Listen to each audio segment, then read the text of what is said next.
মেরুদণ্ড ভেঙে দিয়েছে। আমাদের সন্তানরা খেলাধুলা ভুলে গিয়ে অনেকেই মাদক আসক্ত হয়ে পড়েছে। কেউ কেউ স্কুল কলেজ থেকে ড্রপ আউট হয়েছে। বড় ভাই ছাত্রলীগ, যুবলীগ, ক্যাডার বাহিনীর সদস্যদের অন্তর্ভুক্ত হয়েছে। জুলাই বিপ্লব এদেশের গণমানুষের, ছাত্র জনতার ঐক্যবদ্ধ একটি বিপ্লবের নাম। যদিও দীর্ঘ 17 বছর জাতীয়তাবাদী দল এবং তার অঙ্গ সহযোগী সংগঠন, বিশেষ করে শহীদ জিয়া পরিবার রেখেছেন বয়স ভিত্তিক ক্রিকেট টুর্নামেন্ট চালু, সারা বাংলাদেশে স্টেডিয়াম।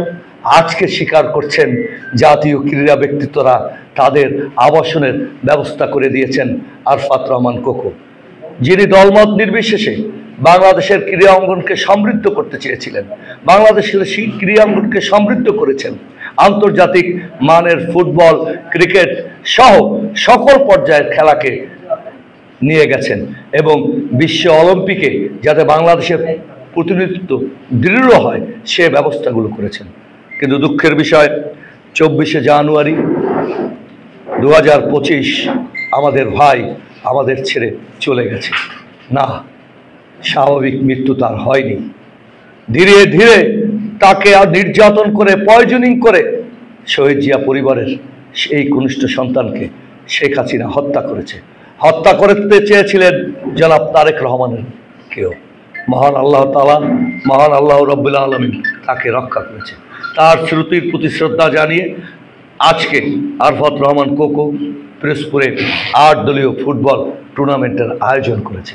যদিও 8 দলীয় এই ফুটবল টুর্নামেন্টের পূর্বে আমাদের সম্মানিত সভাপতি রেজাউল করিম মিতুল এবং সাধারণ সম্পাদক আবু লিটন খান উভয় ক্রীড়া ব্যক্তিত্ব।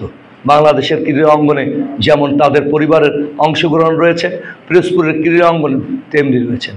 মিতুল ছোট্টবেলা থেকে এই অঞ্চলে ফুটবলকে নিজের একটি নেশা হিসাবে ধারণ করে তিনি আমাদের জেলায় এবং তার আশেপাশের জেলায় তিনি অত্যন্ত ভালো খেলোয়াড় হিসেবে প্রতিষ্ঠিত হয়েছে।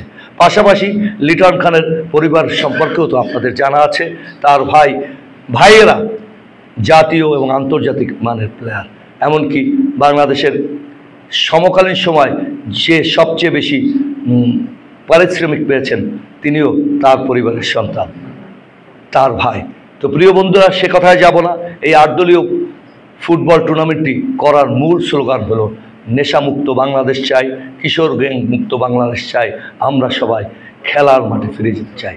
আমরা এই আয়োজনকে ধন্যবাদ জানিয়েছি জেলা বিএনপি এবং কেন্দ্রীয় কমিটি।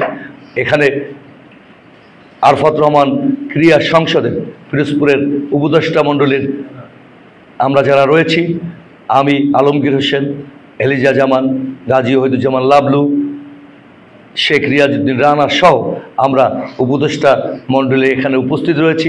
আমি এই খেলার সমস্ত বিষয়গুলো আমরা যেমন উপস্থাপনা করলাম, এখন আপনাদের সামনে আমাদের সভাপতি তার খুঁটিনাটি বিষয় নিয়ে আপনাদের সামনে আলাপ করবেন এবং সাধারণ সম্পাদক আপনাদের প্রশ্নের উত্তর দেবেন।